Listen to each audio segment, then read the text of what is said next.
Hi guys, welcome back to the Anfield View. It's Paul here. Hope you're all keeping well. As you see by the title of the thumbnail today, we are going to discuss all things Alexis Mac Allister.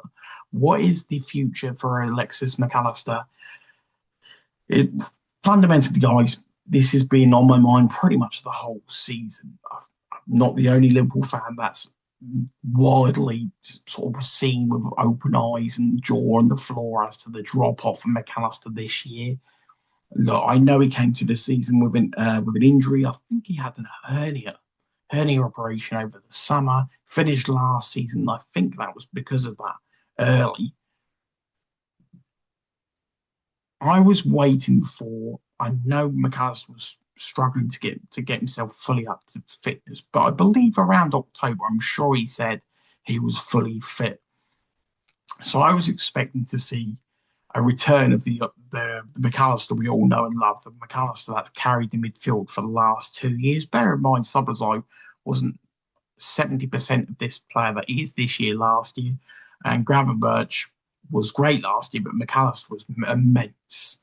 And so I was expecting at some point this season to see the real Mac Allister show up, and we've had maybe one game in every 8 to 10 games where the real Mac Allister or a version of the old Mac Allister would show up. Look, fundamentally, it can't be a fitness thing for the entire season because we have a habit of a club of being ultra paranoid when it comes to fitness. And there's no way we would be playing him if he wasn't fit. And so he said he's fit. The club are playing him because he's fit. And frankly, then the elephant in the room is, has his legs officially gone like Fabinho's did? Literally, like from nowhere, Fabinho went from being superb to awful.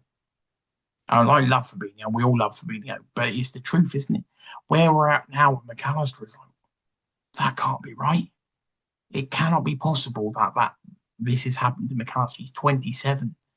But bear in mind, everybody, that this is a Mac Allister that has been playing almost incessant football for what was Brighton before, then Argentina. Remember they won the World Cup?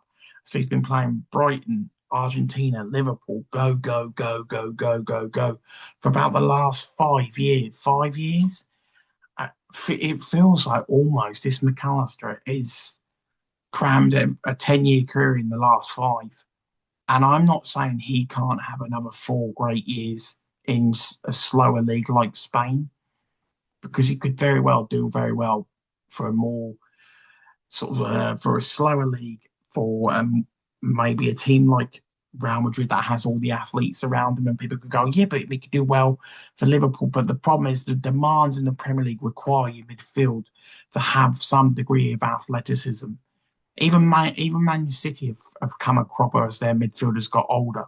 They managed to put it off for a long time because they always had a Rodri, a De Bruyne, a Fernandinho in that midfield, or Yaya Toure behind before that. And so whilst they had people go, yeah, but they had technical players. It's like they did have technical players, but they also had a lot. They also had a Fernandinho, a Rodri, a Kevin De Bruyne. They also had athletes alongside them, and they had defensive midfielders there, and they had phenomenal athletes like Carl Walker at the back that could match anybody's pace and speed. Whereas Liverpool at the moment, we just have a real dearth of athletes outside of really Szoboszlai, who's not a defensive midfielder, really. He's just not. I would never class Ryan Gravenberch. He's not a tortoise, but he ain't that rapid. And Mac Allister he just looks completely and utterly shot in this Premier League. I just don't see a world where he's going to go to Argentina, play for more games.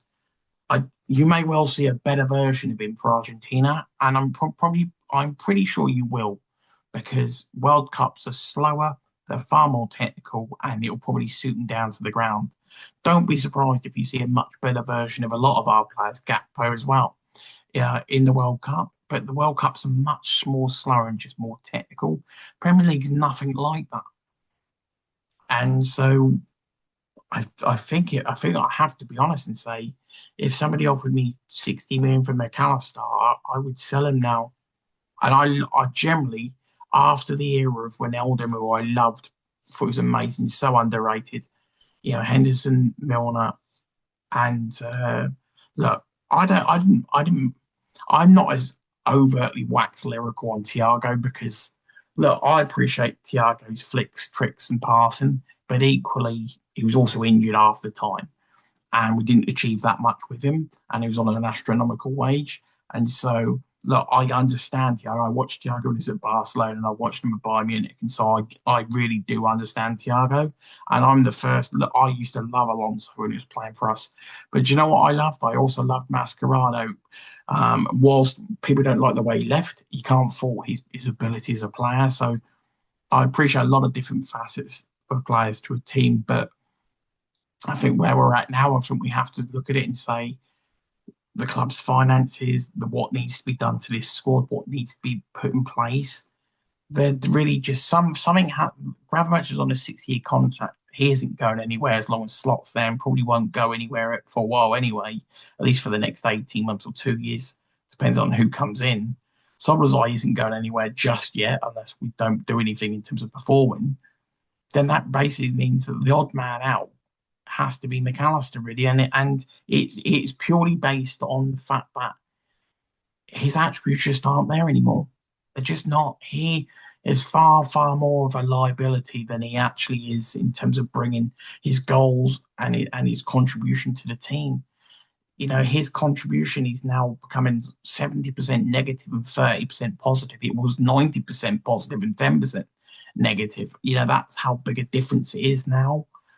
And I'm not saying Curtis Jones is the solution, but I'm saying that we badly need to keep Curtis Jones because we need more than, even if we go in and buy somebody in the summer, we need to have one more plus. If you sold Mac Allister and gave me a really energetic midfielder, defensive midfielder, I'd be like, yes, but I still need to keep Jones.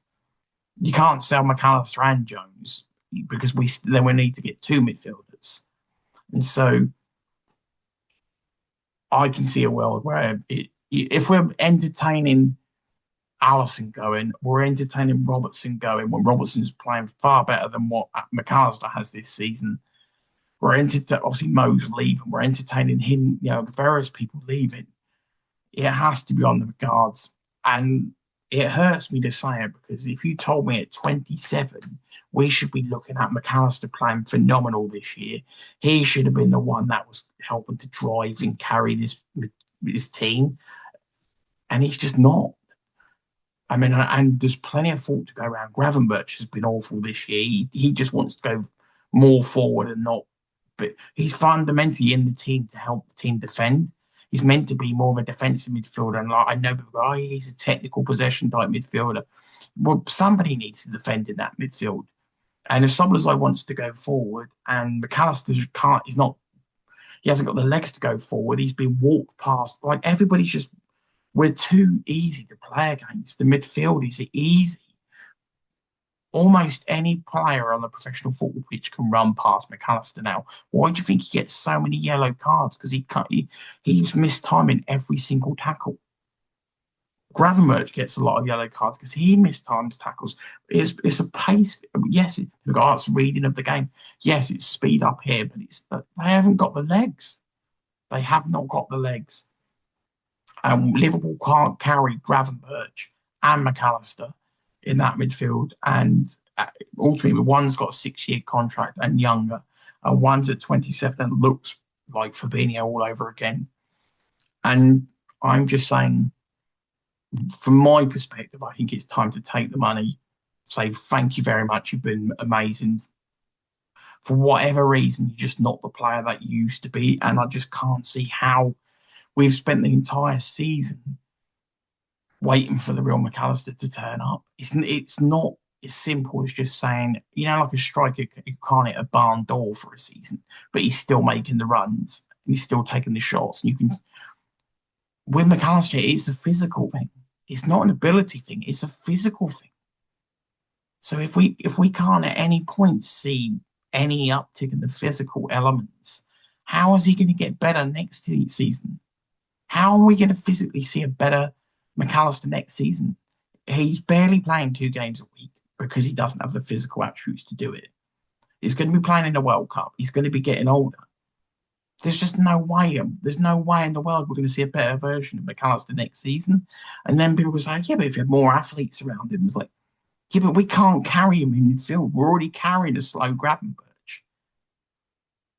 You can't carry Gravenberch and Mac Allister because then we're not. We need to get an athletic, defensive-minded midfielder in there, and one out of the two of them has to go out for one to go in.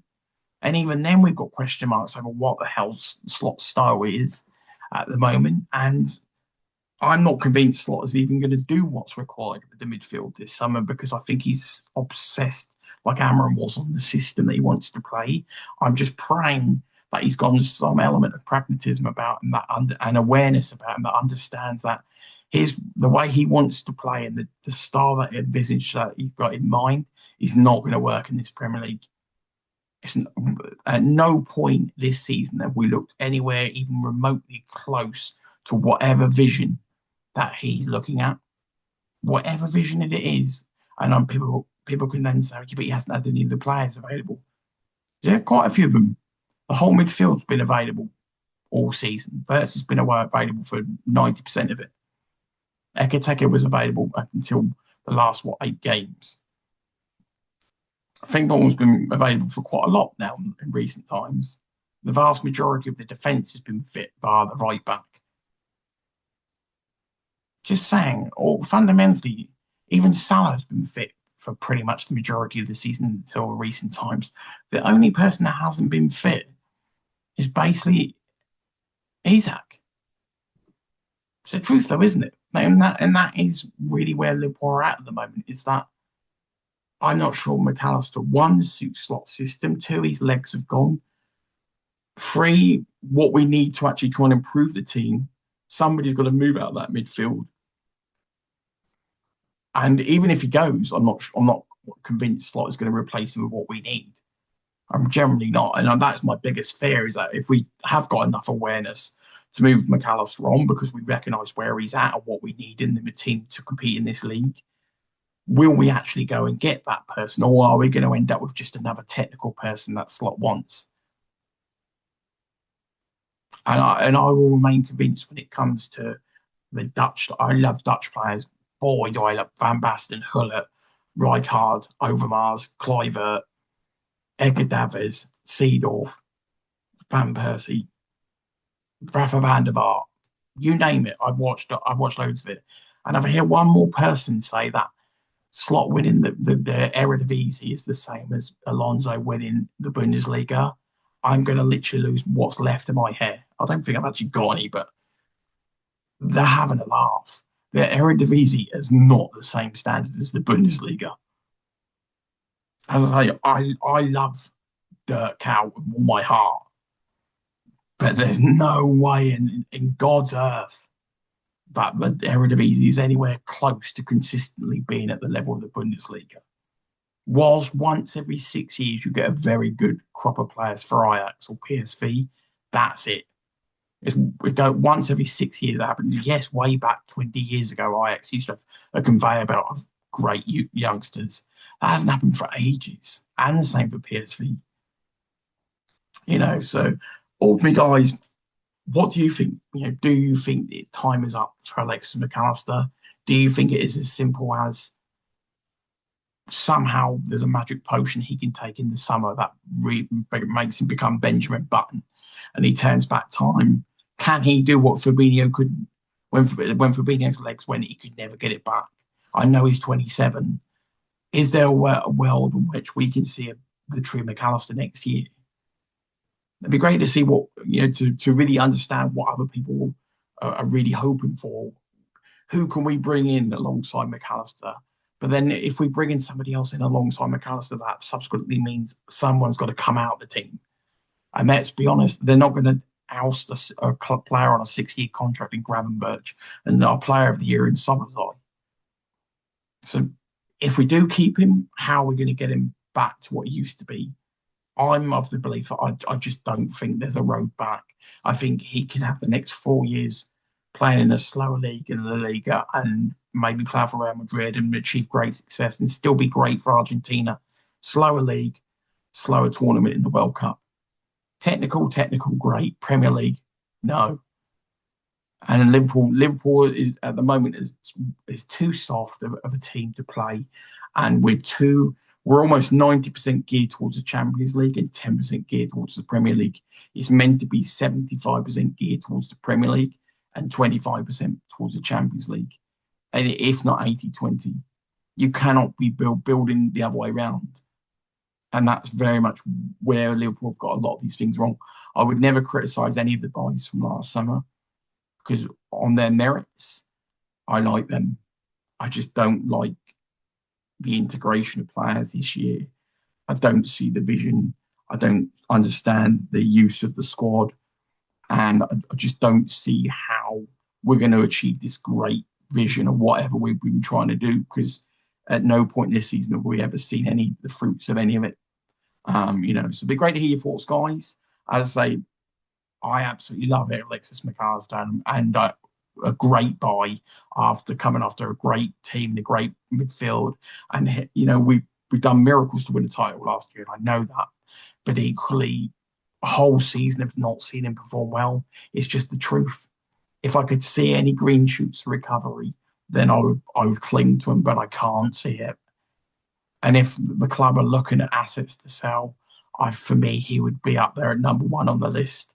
And I think we have to be honest. If you're going to have a choice between Jones and Mac Allister at this current time, based on this season's performances, because Mac Allister isn't an ability thing, it's a fitness thing. Is he going to get any fitter and any stronger next year when he at no point for the whole season has he got any better? And how is he going to get? How is he miraculously going to be better next season? He's got a whole World Cup to play, and he's going to be a year older. The logic suggests there's just no way he's going to be any better than next season, unless suddenly Liverpool sprout wings and sign 4 or 5 different players, and his technical, almost other players are covering his sort of deficiencies ultimately within the team, and he's able to be pushed further forward. I think the only way you can, I'm trying to find a route to how we get the best out of him if he does stay, the only way you can get better out of Mac Allister now is to shove him further forward. You can't do that because Wirtz needs to go further forward because Wirtz has been found out being too near the centre of midfield. Wirtz needs to play in the 10 because he's too lightweight. Mac Allister needs to play further forward because he's being found out. He's becoming a liability in the midfield. McGravenberch wants to play further forward because he doesn't want to defend. Szoboszlai's natural instinct is to go forward. We haven't got anybody in the midfield that's got strength, speed, and pace in their prime. And we wonder why we're soft and easy to play against and predictable as the day is long when it comes to performances and results. Nothing from the first 7 games of this season onwards is a surprise. We said it in the first 7 games. Every Liverpool fan worth their salt said it, that we've got wins, but we got lucky in a lot of those games, and we were awful in a lot of those games. And you just wait until that luck and tide turns, and boy, did it. And whilst we've had elements in recent weeks where we could have easily lost to Palace, could have easily drawn with Fulham, and could have easily lost to Everton. And I know people go, yeah, but you could say that in every game. You could say that in the games that we've lost, like all the games that like Fulham and Leeds and Spurs and various games that we didn't. No, I'm not saying there's not. There is at least 5 or 6 games this season that Liverpool played better and didn't win. But there's the flip side of that is there's at least 5 or 6 games that we played atrocious, if not maybe 10 games that we've played awful this year and somehow come out of wins. Believe me, if you went back and analysed over this year, there's at least 10 games more. We've lost 11 this year. We could have lost 21. We could have. I'm not exaggerating by that. We really could have lost about 21 games this season. I know that the nature of football and the players that you have, it's actually, you're not always going to lose every game where everyone gets a proportion of luck and decisions and things that go for you and score in the right moments and all these different variables that happen within a game. I'm just saying that the very facts of this season are we're closer to it could have been even worse than it could have been even better. There's no way in the world the first 10 we've got all the luck in the world. We've had maybe 3 or 4 games over the rest of the season where we could say we've been really unlucky. I could argue there's at least 5 or 6 games that people gloss over as okay to pretty good performances. When you really go back and analyse those games, there's some real doozy of games where we've given up loads of easy chances and somehow ended up coming on the right end of it. So great to hear your thoughts, guys. Nothing but great things to say about Mac Allister. I think this is just an honest review and assessment of where he's at the moment. 27, we should be having another 2 or 3 peak years of Mac Allister. Just symptomatic of sort of where we're at the moment. Even a player in their peak looks like he's 27, but he looks like he's 33. That's how he's playing. Sometimes a youth player can be 16 or 17, like Michael Owen or Raheem Sterling, but play like they're 22. Mac Allister is literally a 27-year-old who looks like he's been playing for 50 years. He literally looks completely and utterly out on his feet from minute one in every game on that, really, guys. But that doesn't take away from how great a player he's been. I just think it's all about what's best for the team and what's best for us moving forward. Great to hear your thoughts, guys. You enjoy the rest of your day. Take care.